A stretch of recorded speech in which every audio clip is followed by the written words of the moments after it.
Good morning, good evening, depending on where you are. Welcome to the Stimson CIGS joint seminar, The Outlook for Japanese Foreign Policy and Domestic Politics in 2023.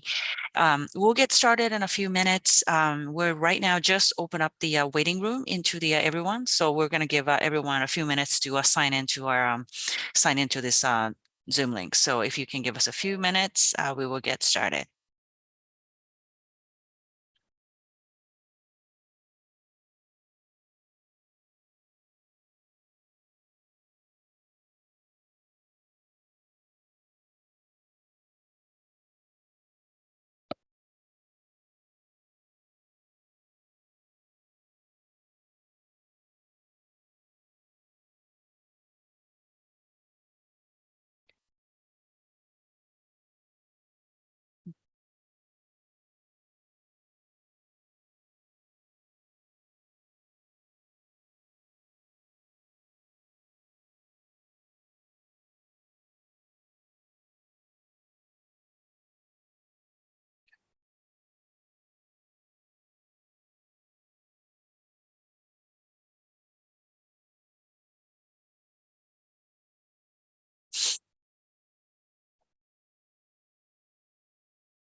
Again, good morning, good evening, wherever you're logging on. Welcome to the Stimson CIGS seminar.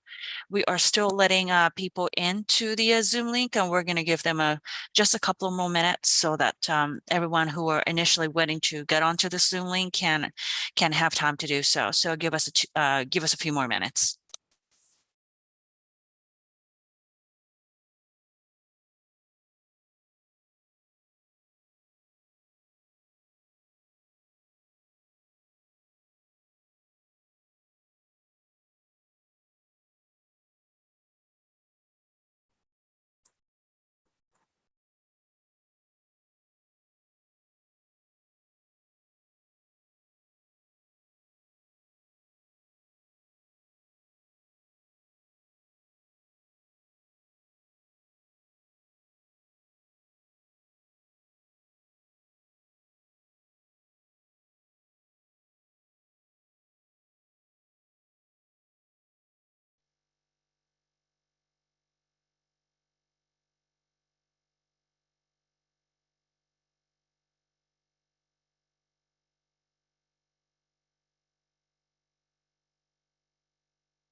Okay, so I have a green light of getting this seminar underway. I'm sure other people will join in as they have time to do so. So again, good morning, good afternoon, good evening, depending on where you are. I'm looking at the participants list, and it's kind of heartening to see that we see a very diverse crowd here as usual. Welcome to Stimson and CIGS joint seminar entitled The Outlook for Japanese Foreign Policy and Domestic Politics in 2023. Stimson has the privilege of working with the Kannon Institute of Global Studies, headquartered in Tokyo, to host the joint seminar semi-regularly throughout the year whenever the important developments in Japan or the US happens. So this time, toward the end of the year, this is a good way to end the year for our joint collaboration, looking forward to what awaits us in the year 2023. I'm very honored to have Mr. Kunihiko Miyake, Research Director of the Foreign Policy and National Security Research Unit of the CGIS.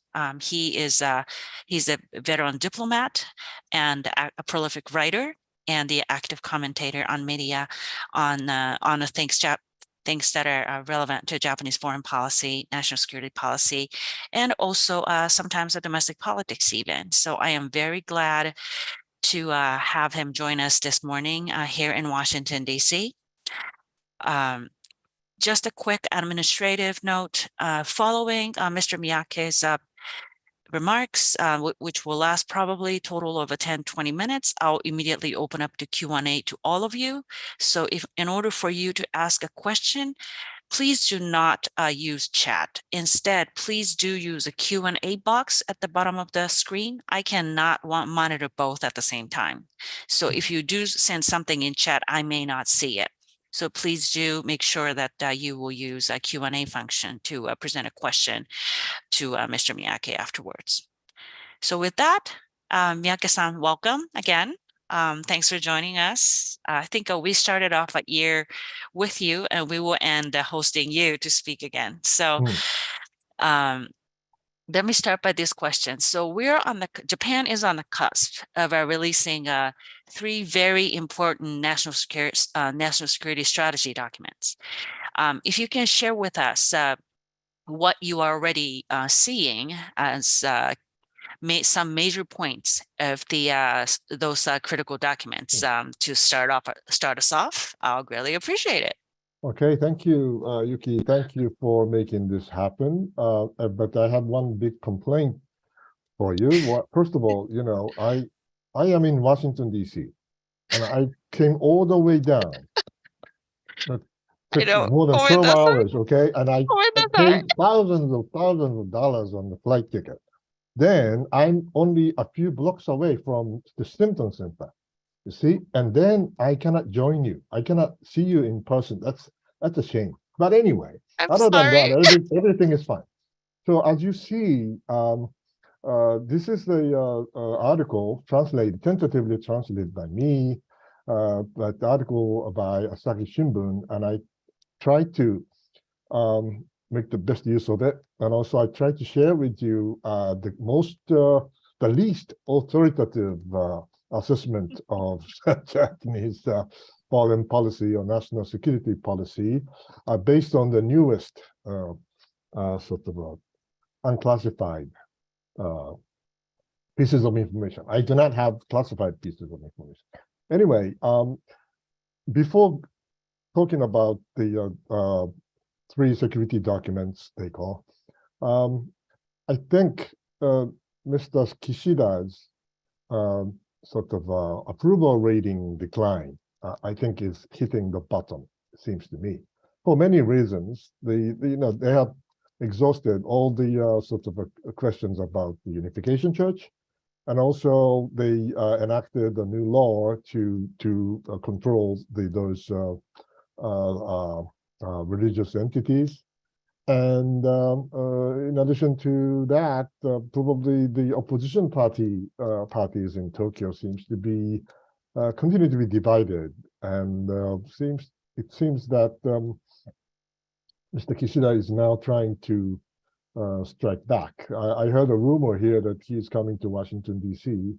soon. So probably that things are headed going in the right direction for him.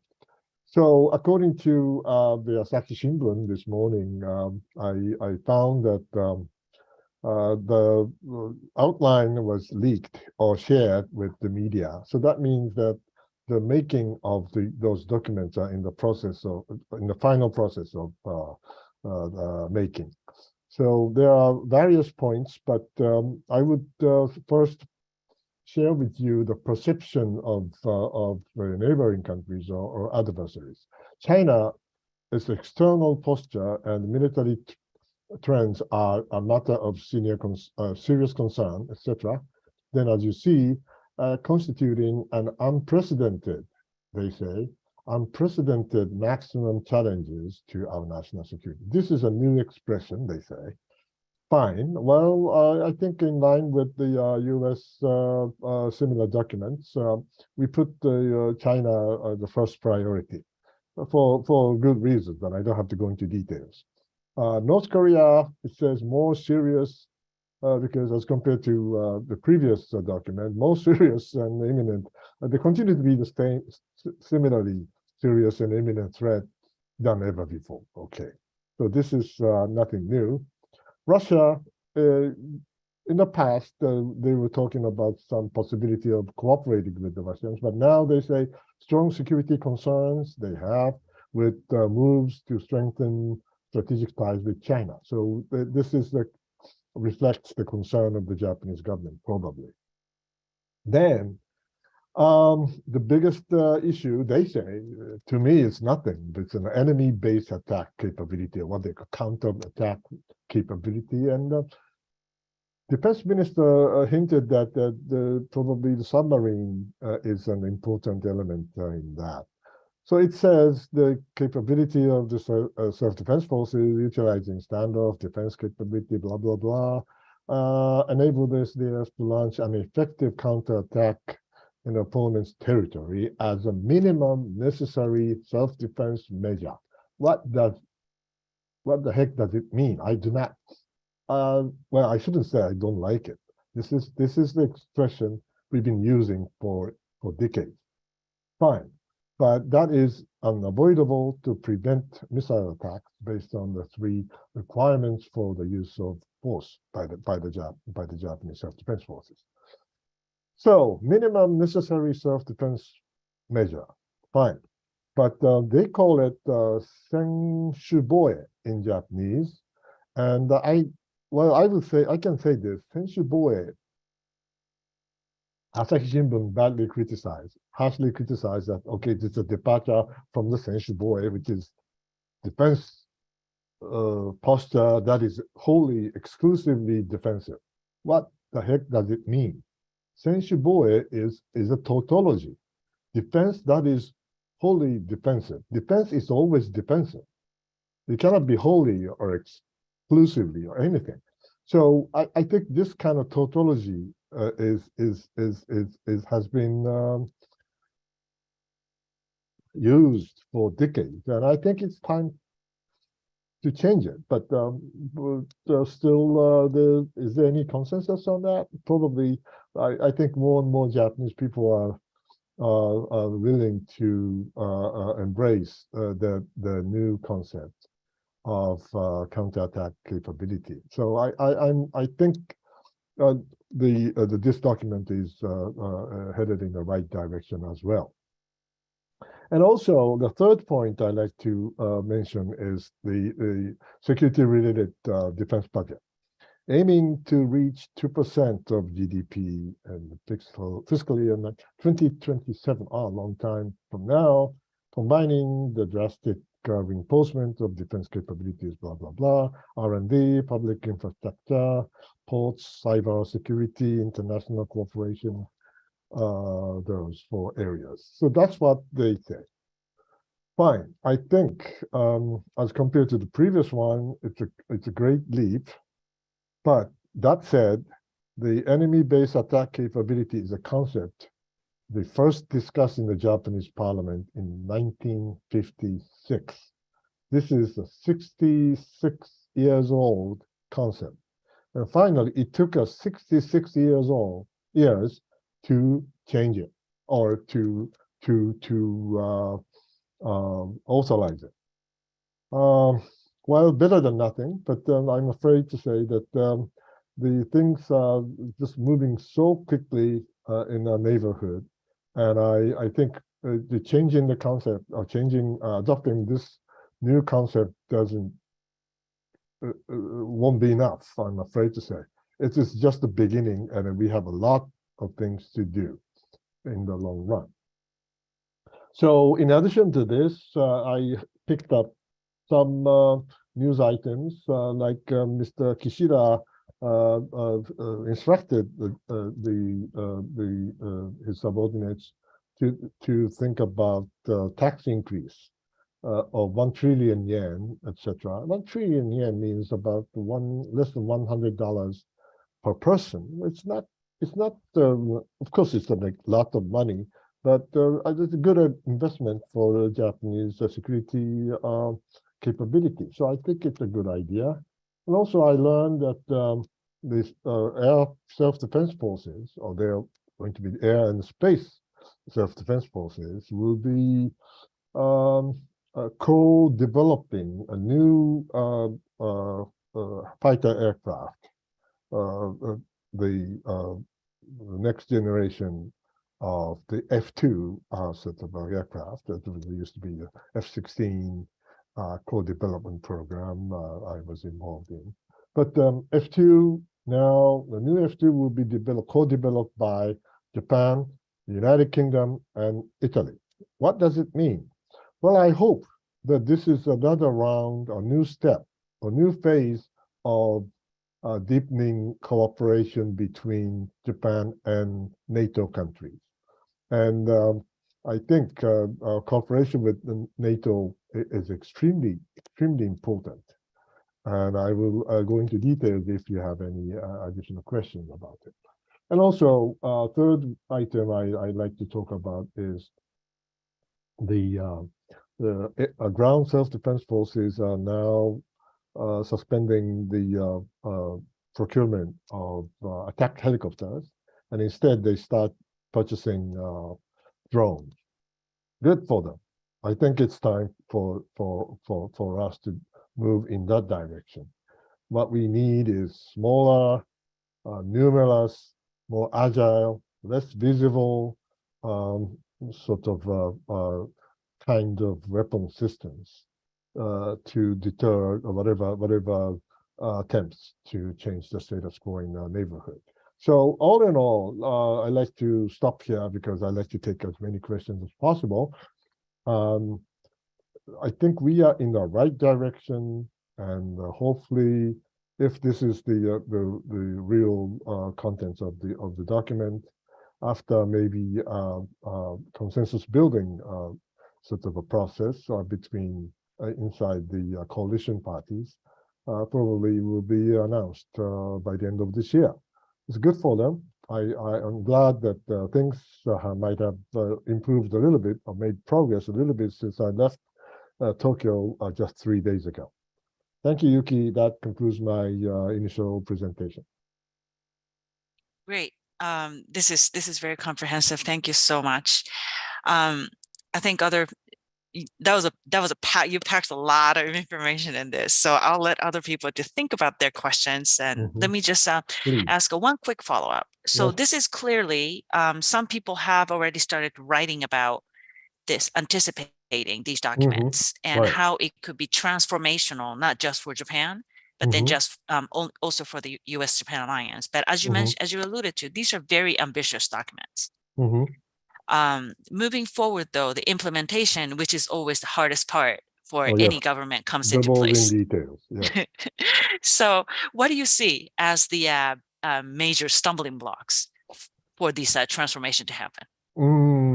I think time. First of all, we are far behind, and the other neighbors are making progress and we're moving ahead. So we have to not only catch up with them, but also we have to outsmart their activities as well. So we are far behind. We have to keep that in mind. So obstacles are everywhere. Money, technology, and also we should be able to work effectively with the U.S. forces and other like-minded nations.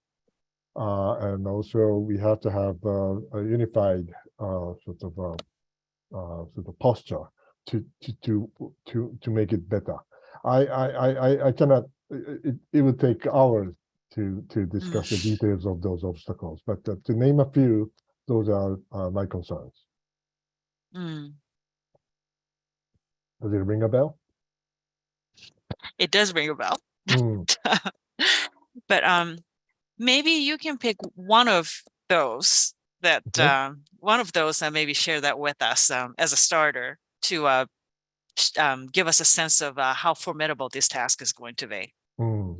Well, I think the most important thing is the mindset, the willingness, and I don't want to criticize anybody in my government, but all the people in the armed forces or big organizations, they tend to be more bureaucratic. And I had some discussions with my friends in Washington yesterday, and the day before yesterday.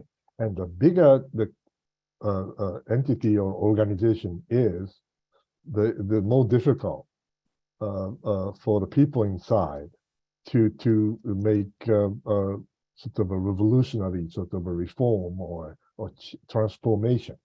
So in the case of the Japanese armed forces, of course there are traditions, there are existing equipment, and you cannot get rid of them overnight. And all the reforms, the transformation would take time. It's more gradual process. And look at the U.S. Marines. It's taking a lot of time for General Berger to change themselves. So I think that's exactly what's happening. But I'm glad that, well, thanks to probably our neighbors, and giving us some stronger incentive for those military planners and those soldiers, sailors, and airmen in our armed forces to change the mindset. We are fighting. We have to fight a new kind of war. It's completely different. Well, I shouldn't say completely, but rather very, very different from the kind of warfare we never fought a war since 1945, so you cannot say that. But in the United States, it's a good example. The kind of warfare we fought during the Gulf War, or Iran-Iraq War, or even in Kosovo, we have to fight a new kind of war. Maybe always you have to be the most advanced armed forces with the most advanced and most revolutionary way of fighting. And that's like, I think it's the most important. If you have that kind of mindset, I think the process to implement it is much easier. But it took us a long, long time for them to change their mindset. Okay. Yes, thank you very much. So there is actually one question. Actually, came through a chat. Good thing that I was looking at it. So it seems that the momentum for evolving Japanese defense capability is clearly growing, as you described. Maybe perhaps thanks to our neighbor, thanks to the Japan's neighbor. Yes. We need external pressure to change ourselves. So the Gaiatsu thing is still the thing of the day. It's not the day of the past. And this is the momentum is gaining despite the political obstacles that you also laid out. So what role will a public opinion play compared to the political bureaucratic inertia that you just said, referring to? True. I read one article of reporting the result of recent opinion polls, and I thought, if my memory is correct, the majority of the Japanese are now in favor of increase in defense spending. It's a very surprising. Usually they are more tend to be against it or not necessarily supportive, because our population is shrinking and we need more social welfare budget.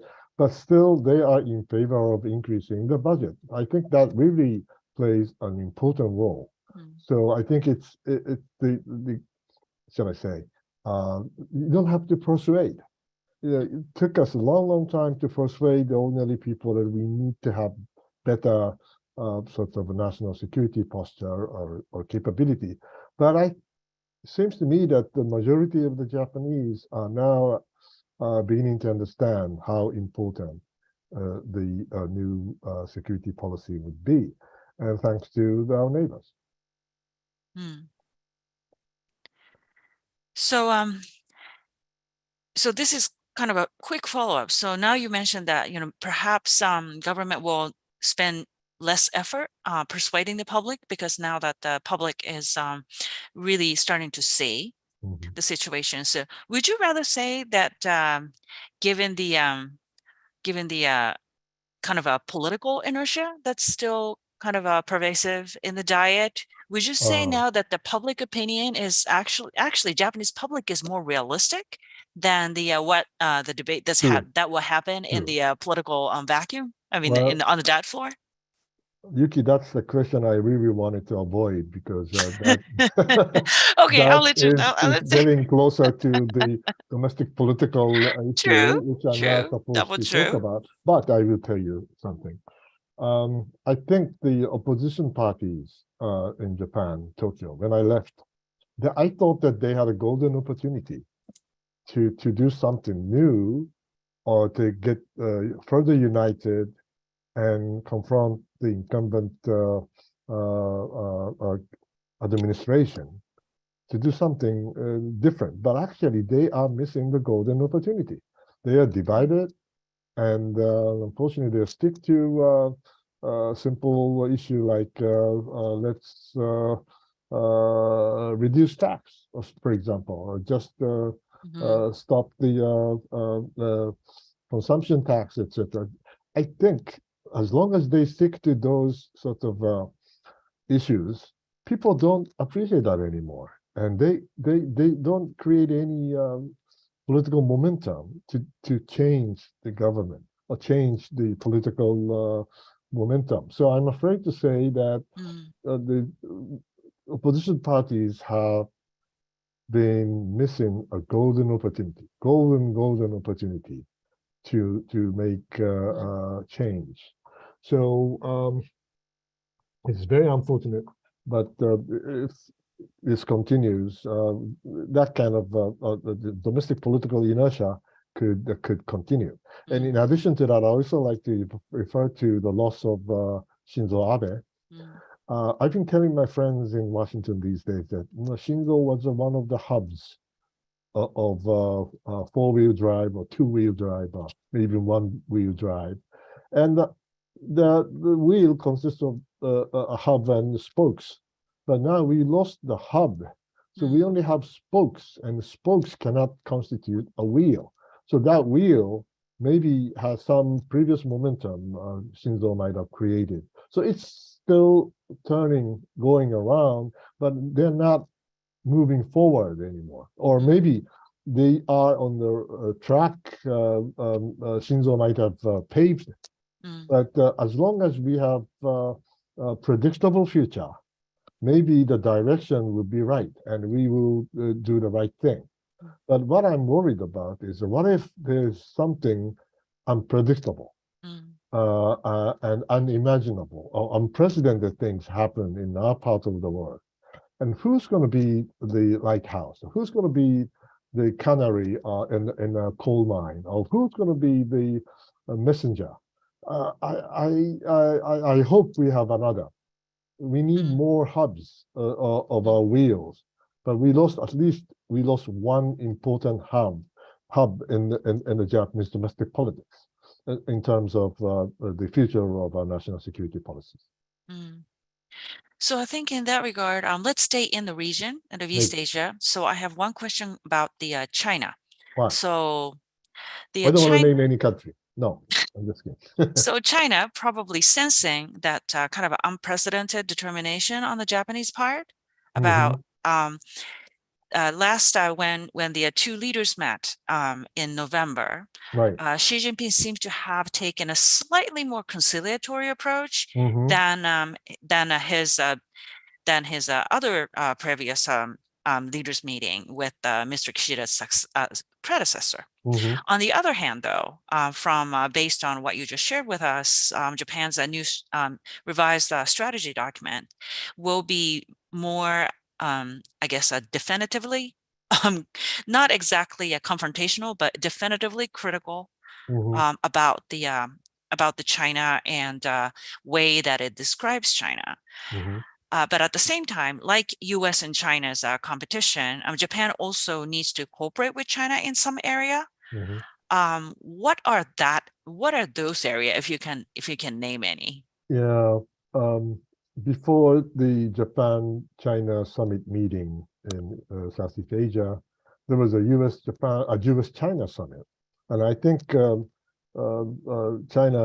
Chinese leaders are obsessed with the U.S.-China relations first. This is extremely important. It's a strategic relationship as far as China is concerned. So, what was the result of the U.S.-China summit? It's nothing. See, there's no agreement, to the best of my knowledge, not even progress, remarkable progress, but they succeeded probably in uh, preventing the relationship from further deteriorating. So they stopped that process, hopefully, and that was okay. But the only one of the few things they agreed on is to exchange ministers to have a dialogue. I think I heard something similar 10 years ago or 5 years ago. So if they're going to repeat the same old round of strategic dialogues or whatever that meetings, it's the same. I don't think that China is ready to seriously uh, uh, um, make a compromise or have a serious discussion with the United States to modify their national security posture vis-a-vis the West. So that said, Japan China summit it was not a failure. I think there were some good signs.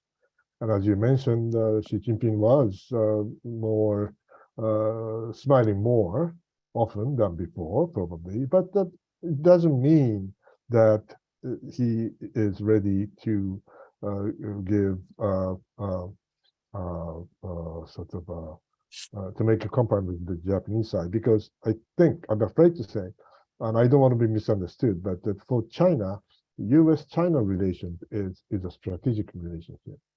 And unfortunately, other relations with Japan or Korea or even European countries, it's an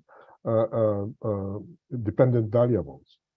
So unfortunately, I think the future of the U.S.-China relationship will define the course of the Japan-China relations. That's an unfortunate conclusion.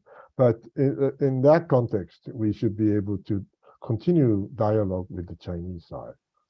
If we have chances to improve relationship, fine.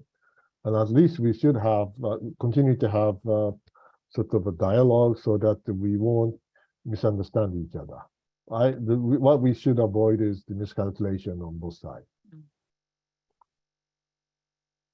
Thank you. So sticking with that same region, I do have another question about our Japan's other neighbor, ROK, South Korea. Okay, yes. Yep. Are there any prospects for improved Japan-ROK relations in the near future? And I wonder if you might care to share with us, you already talked about how late Prime Minister Shinzo Abe is going to be greatly missed in some of these areas. Is this another diplomatic area that his absence will be felt in terms of as a unifier, as one of the lighthouse? Long-term perspective, I had a chance to talk to some Korean friends recently, and I've been telling them, I am not pessimistic about the Japan-ROK future relations.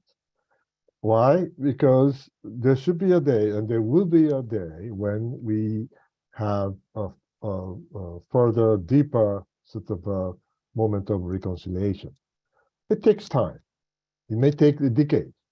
In the case of Japan-United States, Japan-US relations, it took us more than 70 years to reach our highest level of reconciliation. That's when President Obama visited Hiroshima, remember, and Shinzo greeted him.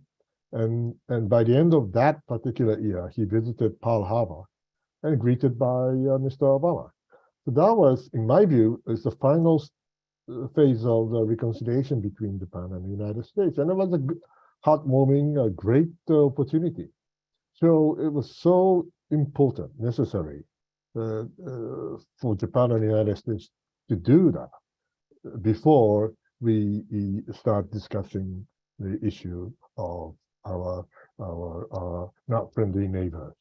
So I think, by the same token, we should be able to have a reconciliation with South Korea in the long run.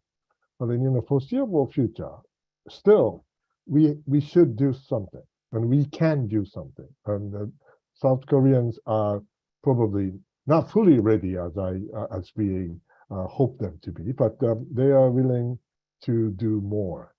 And of course, we don't want them to move the goalpost again and again and again.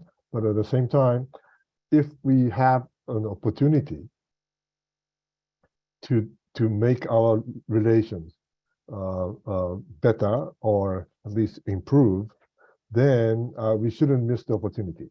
And I think the process is very delicate. It needs careful consideration and gradual. It's not, you cannot do that quickly. But I think with the new conservative South Korean administration, I am more optimistic than pessimistic about the possible improvement in relations. So see what's going to happen. I think we shouldn't put more emphasis on this because it takes time.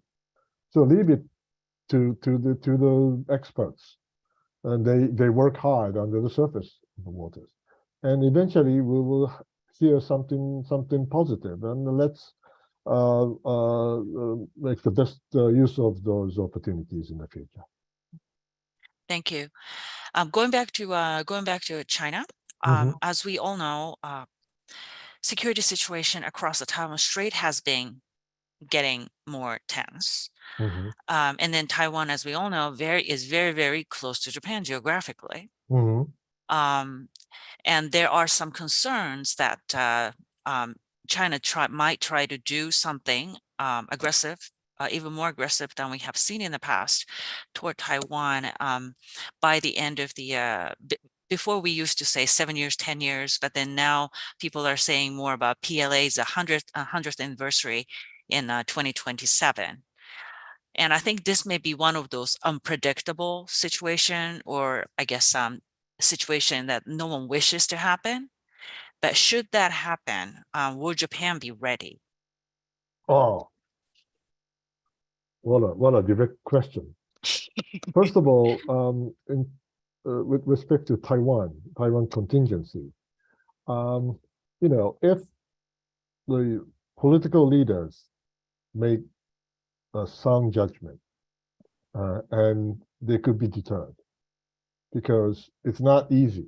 They may try, but it's not very easy for China to completely, swiftly, perfectly land and conquer that huge island with mountainous terrain. I don't think they can easily do that. But they have to use force, probably, when in the next 4 or 5 conditions. Number one, if Taiwan declared independence, then that'll be automatic. Beijing will use force automatically, I'm afraid to say. Second possibility is that, what if there's, I would say, power struggle, intra-communist party power struggle, and if somebody's opponents say, well, you were too weak, too soft on the United States or Japan or Taiwan, then the leader may have to do something different from the past. That is another second possibility. Or I would say not only inter-party, but what about the general population, ordinary people that's so nationalistic that if they started criticizing the incumbent leader that you're too soft on Taiwan issues, etc. And given the deteriorating economic situation, a shrinking population, and more need for social welfare, but they have to do something, and that's when they might resort to use of force against Taiwan. That's another possibility. But most importantly, I always. Oh, are you with me? Mhm. Okay, good. Sorry, my computer had a blackout for Oh, 1 second. oh no, we never I lost was you. so scared. Where was I? The biggest lesson we learned from the war in Ukraine is this: the dictators make mistakes, and the mistakes made by absolute dictators cannot be easily corrected. Okay, the best example is the non-zero COVID policy in our neighborhood. But so the problem is that even Vladimir Putin made a strategic mistake. I thought he was smart. I thought he was cold-blooded, but I never thought that he would make such a huge mistake. And many Russia hands predicted that he would never attack Ukraine, but he did. Why? Because to err is human, to forgive divine. So unfortunately, the dictators in our neighborhood may make similar mistakes. And if he or she made such a mistake, it could be a strategic mistake. That's when they use force against Taiwan. So are we ready? I don't want to answer this question because I don't think we are ready. Nobody is ready. Mhm. Even the United States is not fully ready. And what if, and I always say, to make matters worse, you see, we are not, there's Indo-Pacific is not the only region on Earth. We have other areas, we have other theaters of operation. The European theater is one, the Middle East theater is another, and we have Indo-Pacific. And Asia has, to my surprise, or to my regret, I would say, do not pay due attention to the situation in the Gulf, in the Middle East, or not much attention to the European theater. But I'm afraid to say, those three theaters are either almost intertwined. They're closely connected.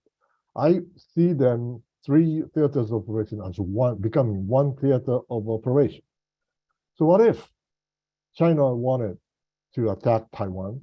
Then I may try to convince Kim Jong-un to do something, falling short of a full-fledged war. Or I might try to convince the Iranians to do something in the Gulf. Or I might even try to persuade Putin to do more in Europe so that the US forces had to be there. And there will be much less reinforcement when it happens to Taiwan, something happens to Taiwan. So this is the kind of perspective we should continue to have, or we should have. Otherwise, it's not only Japan, is Japan ready for the contingency in Taiwan? Mm. No, is the world, the West, or the like-minded nations in concerted manner ready? And I don't think we are ready yet. Mm. Thank you. So you mentioned the Japan is going to co-develop. It's the successing new generation fighter aircraft with UK, and now it looks like Italy is in the mix too. Yeah. And that obviously is a different path than Japan has taken Right. from the You know past. better than I do. I just read the article. But I still wanted to ask you this. So that particular choice, what does that tell you about Japan's future approach toward these kind of big defense acquisition? Is this like a signal that is Japan looking for more co-development opportunities for domestic industry, or is this more about reducing its dependence on Well, the diversifying, US technologies. The sources of or the countries candidate for co-development program is basically a good thing. I was an FSX officer back in Does it still give you a 19. nightmare? It's a real nightmare. I don't want to talk about it, I know. but it ended up at F2, and I don't know, go into details. But it had some political sort of a significance as well, as compared to technological sort of importance.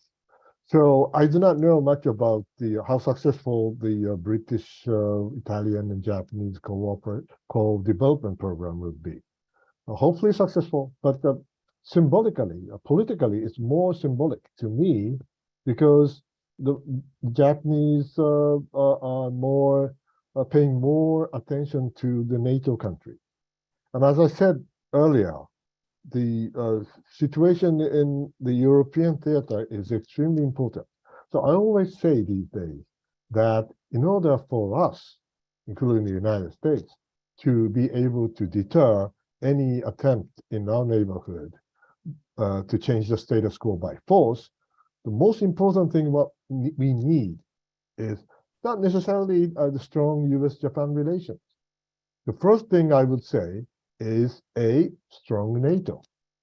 Strong NATO to deter Russians in their neighborhood. And also we need stable Middle East to deter Iranians in their region so that the three theaters can help each other in deterring the malicious attempt by the status quo changes potential.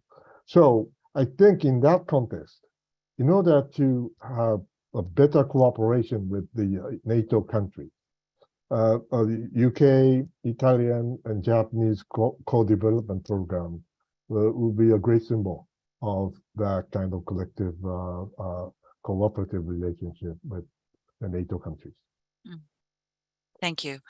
Going back to, since you mentioned the Vladimir Putin, and this is another foreign policy kind of approach, departure that Japan has taken since the Russian invasion of Ukraine. That how would be Japan's future foreign policy approach toward Russia? On one hand, Japan was applauded by G7 partners when Tokyo quickly joined the Russia sanction right after Russia invaded Ukraine. But then also at the same time, there is something called Sakhalin gas and oil projects, and then also there's that never ever forever unresolved issue of Northern Ireland. So would that cause some concern among other G7 nations, or would that constrain Tokyo's ability to continue to stand firm on this well, we have democratic principle? Energy-related sort of cooperative relationship with Russia, but Sakhalin 1 or 2 is. But I think we can leave it to the experts on energy issues in a business circle or maybe in the Japanese government. But the point is that, of course, even though we have some difficulties with the Russians, I would say the European nations have suffering a lot from the war in Ukraine. And I was in Moldova and I was in Serbia 2 weeks ago, and they're suffering. And actually, when I arrived on the day I arrived in Moldova, there was a huge blackout in the capital of Moldova because Russians attacked the Ukrainian electric network. So all in all, I think Europeans have more problems with the Russians than we do. So that said, the Northern Territory issue will be our long-term, will continue to be a long-term objective. It won't make progress. We can't make progress in that field in a negotiation with the Russians. I don't think it's going to be a productive one because see, we crossed the Rubicon in a sense, this February and March. Mm. Why we do so much against Russia these days? Well, simply because we have a similar problem in our neighborhood. Mm. So by sending the right message to the Russians, we want to send the right message to our neighbors that don't repeat something similar in our neighborhood, Mm. and you are doomed. You will face this kind of difficulties Russians are now facing. I think this is probably the best reason why, the biggest reason why we are so tough on Russia, and I think this position should be kept for a while. And in the meantime, probably the Northern Territory issue will be not shelved, but will be there. But it's a long-term objective, Mm. and we will continue to raise that issue to the Russians in case they would in case they may forget it. So we don't. We will remind them of the issue so that they will never forget the matter. Thank you. So now we have 10 minutes remaining, and I think this last question will probably fill up the remainder of the time that we got with you. Is that so? I think so. If not, I'm pretty sure there are people that always Sure. wanted to ask a follow-up. Okay. So Right. in order to, you mentioned about the defense industry, and then we already talked a little bit about Japan kind of a breaking from its past practice to outreach, make an outreach toward the European industries to Right. collaborate on the major weapon platforms.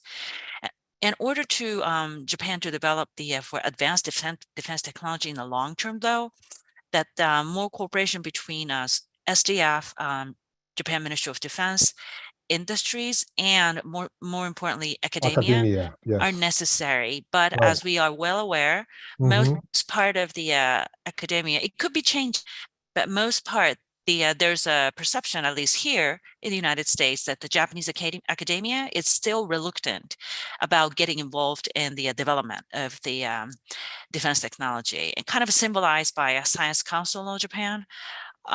So how do you see that? So that is a kind of a general perception that are prevalent over here. But if something is changing on the ground, we would love to know. Well, probably you know better than I do, so you just make additional comments on my remarks. But in a nutshell, and I don't want to criticize them because they are probably good people. They are pacifists, and they are die-hard pacifists. Or die-hard pacifists doesn't make sense to me, but they are determined, full-fledged pacifists. This is the tradition of the Japanese Academy since 1945, because they were really sort of devastated by the Japanese military in the past. So the memory is there. The pacifism is still strong. So I'm sure that a certain percentage of scholars in the academia are still against whatever cooperation with the armed forces. They are against anti-war, anti-military sort of group of people. So can we convince them? Probably not. They are very determined. But having said that, I think it may sound like wishful thinking, but there's a generational shift. I hope. What I mean by generational shift. Remember, I was born in 1953,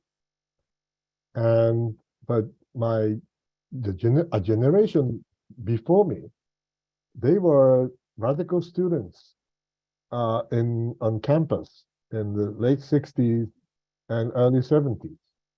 They are kakumaru, or radical sort of socialist communist students against the government. And they had a demonstration every day and night. And that pacifist sort of radical student generation, they are retiring. Now I'm becoming 70 years old next year. but that means they are in the late 70s or mid 70s. So they are retiring, and they are being replaced by a new generation of scholars, and much more, hopefully, pragmatic, realistic, and patriotic. So simply put, I hope that such a generational change would make the situation better. And I hope that that kind of tendency will lead to eventually a more cooperative relations between the academia and the Japanese armed forces in the future, so that we be able to make progress in the field of military technology or dual use technology or application of those technologies to specific weapon systems in the future. Mm. Do you think though, so the quick follow-up, do you think though that in the future, those kind of cutting edge technology or the greater willingness to get engaged in those defense and national security type of technologies, like would that reside over the long term in more in academia, or would we just see that more coming out of the so funny. kind of small small and medium-sized enterprise, basically, basically startups, who's owned and managed by those scientists or engineers who are necessarily not comfortable with those traditions, if you will. Right. I hope I'm wrong. But we are not Americans. We are not in the United States. We are living in such a small archipelago, and even if we have promising, ambitious, gifted IT experts or AI experts. We have seen many of them in the business circle. That's good news. But the bad news is that whenever I go to a symposium or whatever discussions they have with their business counterparts or business partners, they never talk about military. They never talk about national security. They only talk about the application of AI technologies to a business activity. How to make money, how to make the process more efficient so that it will be more prosperous. But they have virtually no mindset, more imagination of how important or how effective the application of their technologies would be when it's applied to military or national security issues. So unfortunately, yes, we have a new generation, much more pragmatic, much more realistic, but still their mindset lacks the sort of the national security or defense related sort of imagination. That's what I'm a little bit worried about. I see. So very quickly on that point, earlier in this session, we talked about maybe we're at the great, not really great, but we're at the time where maybe public may be more aware and realistic than the politicals who causes inertia in a lot of those debates when Japan tries to make those transformation in their policy directions.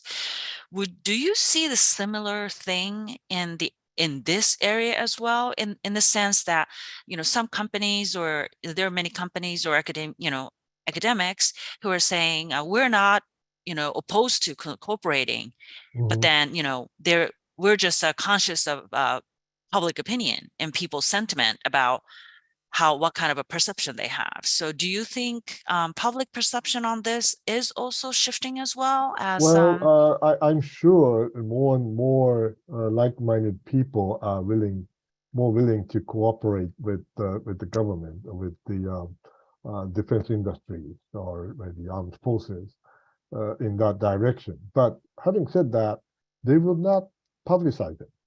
They want to do it under the surface. I mean, invisibly. But I'm sure the activities will go on and will multiply. But that's not necessarily in the public domain. Probably it will be done quietly but effectively under the surface of the water. Mm. Well, I'm thank afraid. you. You're welcome. Thank you, Cooney. This actually brings up right up at the 10 o'clock hour. So, and then I didn't leave any questions unanswered, at least that I can see. So thank you again, Cooney, for joining us this morning. I am very sorry that our conference room construction prevents you to visit us in person, Next time I but see you definitely in next your time. building. Absolutely. Yes. And for those of you who are logging on from US, please have the great rest of your day and great Friday. And for those of you who are chiming in from Asia, I wish you all a very good evening.